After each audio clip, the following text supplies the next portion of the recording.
fix it. Doug, on the parking issue, and I'm going to use Ann Arbor as an example. Somebody decided it would be a great space downtown Ann Arbor to put a Five Guys hamburger joint. Oh, what? A Five Guys hamburger place, a popular hamburger place. They gave no consideration to parking because it's right downtown. Is there a thought process that, build it and they will figure out where to park, or do you? Yes. Okay. All right. In effect, I mean, yes. However, some public parking availability is needed, obviously. Right. But to try to require an individual business that wants to come down, say that would be wonderful. Say Five Guys Hamburgers wants to come downtown Whitmore Lake and occupy one of the storefronts down there. They would have, under the current standards, they would have to go through site plan approval, and now it's a change of use. They'd have to provide quite a bit of parking on site.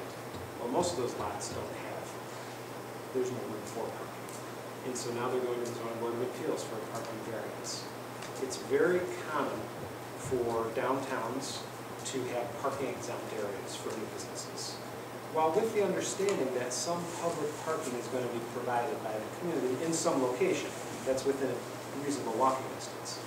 But to try to require parking for an individual business downtown is very difficult. And most communities find this. It's very common. A number of communities I work in have no parking or parking exempt zones, such as the city of Saline. I represent the city of Saline. We do the city of Plymouth. They have some parking exemptions, although that's kind of a hot issue right now. But it's not uncommon and something that would, again, help eliminate a little bit of the red tape that we have right now. Where a business shows up, a restaurant or whatever, they have a beautiful little storefront downtown, and then they talk to me or Kurt, and they say, oh, we need 50 parking spaces based on this restaurant. They can't do 50 parking spaces. And it gets, then they have to get a variance. There's no guarantee they're going to get a variance. And then we start looking as Mr. Dockett mentioned, what's gone wrong all these years. And we start looking like we're not very involved to business. With that same thought in mind, we did lose business downtown that wanted to locate there, and one of the homes were converted into an antique store, and they were told that very same thing. They would have to provide an X amount of parking over all the rest of the businesses that were existing before these. So, the suggestion was given to the planning commission to do your downtown overlay and form-based codes and whatnot. Create a zone where you lift those regulations.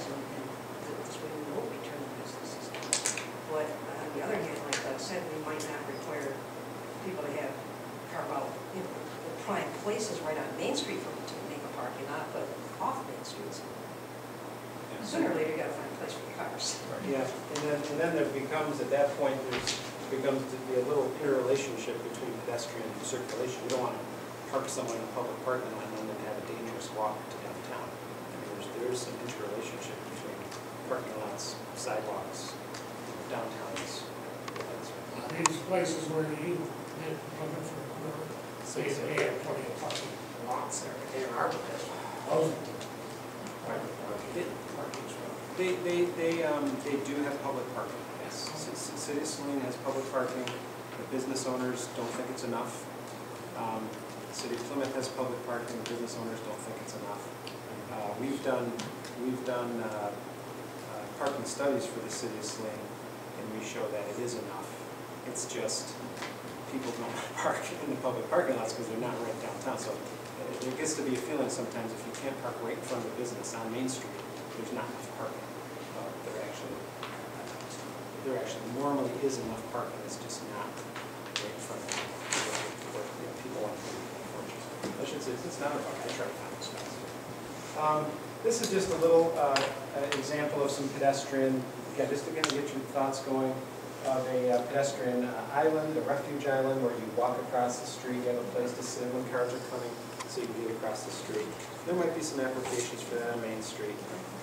And bike, yeah, another good example of, when I mentioned bike. So this has a lot of features. It's actually got dedicated bike lanes, sidewalk, and a place to go across the street so you don't have to make a real long walk across the street.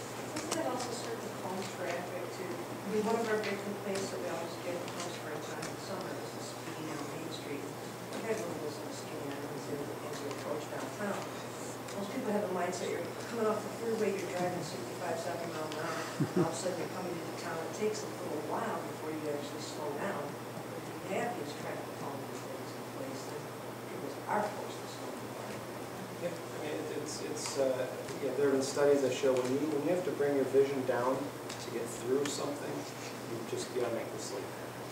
And whether it's buildings close to the road or impediments in the road, you automatically slow, where if you've got wide open areas, think of a suburban 5-lane road with 50-foot setbacks, so the buildings are way off the road, you've got 5 lanes, people are just tearing through there. Think about a city or a small, more urban area, even like downtown Whitmore Lake, where you've got the street close, the buildings close, people just naturally drive slower. Could we ask you all to speak up just a little bit more here in competition with the rain? Okay, yep, yes. There are at least one place that I know of in Whitmore that needs something like this, just because it's at the corner of East Shore Main. The way the lights are set up, there's never a stop time for someone to cross the street unless there's no traffic.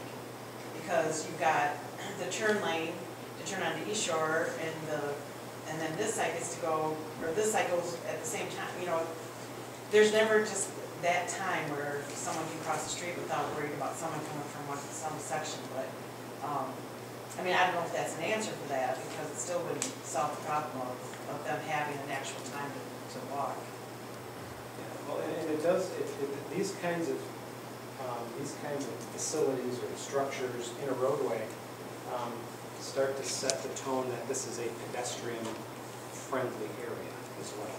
It's not, yes, it will calm the traffic, but people see this, and all of a sudden the radar go up, hey, there's going to be people walking across the street here.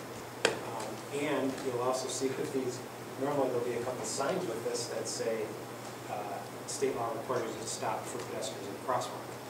And you see that in Plymouth and in other locations. And in Traverse City. Now this is not Whitmore Lake, obviously. Some big buildings. However, there's some features here. Some dedicated pedestrian bike lanes, on-street parking, sidewalks, all of the things that make for a nice pedestrian experience in the downtown area. Just a little cross-section of what the width actually would take here.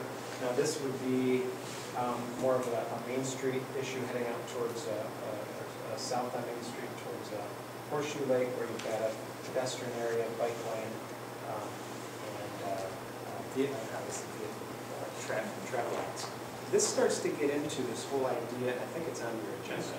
It's on your agenda of complete streets. If you want a quick definition of what a complete street is, this is a complete street. This is what we're talking about. This is what the county's talking about. The county's talking about a roadway obviously for vehicles, on-street bicycle, and off-street pedestrian. And so generally walking, or people who aren't comfortable riding their bikes in the street. And so this is what the state, through this law, is trying to get to, is whenever a road is improved, they are passing ordinances, and we did an ordinance for this in the city of Saline, actually, that whenever a road is now improved within the city of Saline, they have to consider these facilities when they make that improvement. They can't just cap the road. They've got to, they've got to consider all of these facilities, these complete street facilities. Is that 5 foot, is that pretty standard, or is that a little under? Which 5 foot? Well, either one. Yeah, that's pretty standard. 5 feet if you got, say, somebody in a wheelchair or something. I just want, and then the 6 to 7 is for the tree. Yeah, if you were, the only difference in this cross-section is if you got rid of this, then this would have to be increased to about 8 feet, 8 to 10 feet. Because this assumes that bicycles are going to be separate on the street from people walking. except for kids on bikes, and they'll still. What do you mean, it just fits the 33 foot? Yeah. But if you can't fit the pedestrian bicycle and you want to go to just the off-street, some communities only want to do the off-street, it's then called a multi-use path, and it has to be wider, it has to be at least 8 feet. More things we heard. So now we've talked about the look of downtown and some things we can do. Now people brought up, one of our topics is economic development, business. So we're talking about desirable, encourage a desirable mix of business. Potentially developing incentives for new businesses locating in downtown.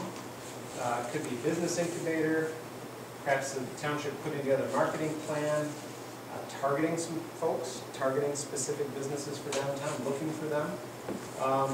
And possibly some abatement opportunities. That could be things like reduced parking, other things that they normally would have to provide. We would allow them to, have reduced requirements. And other things for as far as the business mix and businesses, this maybe could go up in the previous category, but everyone brought up, they thought more businesses and it would just be a more friendly place if we not only had things looking nicer, but if we had consistent ordinance enforcement. And this wasn't necessarily just downtown. I think people were thinking generally throughout the entire township. But this came up, and I know, I used to do code enforcement for the township, but I didn't direct anyone to say it. This came out of just their own mouths. It wasn't me. If I could just say a real quick comment on that, the biggest concern I get from people about ordinance enforcement, they don't like that it's complaint driven. We don't send people up down the streets finding, people junk cars in their property or whatever else. We do it when someone complains. People don't like to complain because they have to sign something, they have to put their name and address to it, and they feel like they're tattling on their neighbors. They are, they don't like it, but they don't want to be the instigators of it. And I think it's something our board needs to be cognizant of. That's what I hear from people that call a lot, but I don't know that that's commonly, widely known throughout the rest of the township by our other boards and commissions. That people just don't like the way that we're doing it that way. They would rather we have some plan to go out and attack various sections of the township and bring them into compliance. Well, that is the way you're describing it is actually a more defensible way to do code enforcement, because it doesn't look like you're targeting a person. Because it's very easy for someone, say a complaint is made about a junk car, and you go down, you name the street, there's a junk car sitting in front of someone's home. 4 houses down, there's another junk car sitting in front of someone's home. Well, you don't go after that person because our code enforcement, at least since I've been here, has been complaint driven. And so the person who you are now going after has a very valid point to say, 5 doors down, there's another junk car in this guy's lawn. And you're not going after them. And then you get into court and it can get a little dicey in that regard. But it worked, it's been worked. This is the way it's been done for a while. But a good, thorough code enforcement program would be a systematic approach where the code enforcement officer actually either goes section by section by section, road, does it in kind of a uniform way, does it the same way every year, and doesn't necessarily rely on complaints. But that's completely the township board decision. You have a right to go either keep it. Oh, sure. You can ask for that information. This is just another